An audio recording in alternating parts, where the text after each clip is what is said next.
if you can control the blood pressure with cilnidipine, you will get the added benefit of protein. If you can't, then there is no point in continuing cilnidipine for its anti-proteinuric effect if the blood pressure is not controlled, because as Vipul said, if you control it, blood pressure control has been shown to be the best predictor of reduced mortality.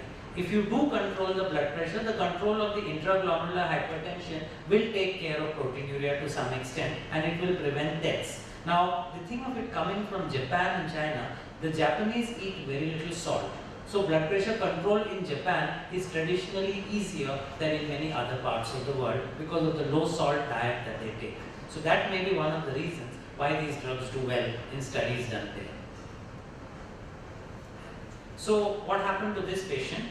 Amlodipine was added because he wasn't controlled with an ACE inhibitor, and it was pushed up to 10 milligrams. His blood pressure came down to 140 by 85 for around 1 year, and then, as happens to most of these patients, up it went again, 154 by 90. So he was given prazosin. 4 years after his initial diagnosis, he had home readings of 138 to 144 systolic, 80 to 84 diastolic. The amlodipine perhaps had worsened his edema. His blood sugars were around 200, and now, whereas he had been very compliant with medications, as the number of tablets to be taken swallowed daily increased, his compliance began dropping. He also had this habit of snacking in the office, and that made salt restriction difficult because he couldn't control his salt.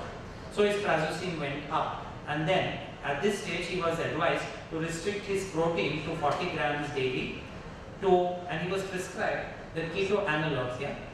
What is that? It's going to be, that's the whole purpose, that we're going to cover this. So this patient got keto analogs, 1 tablet thrice a day, and a proprietary preparation called Renosade, which contains N-acetylcysteine and taurine. So your question is about to be answered by the next week.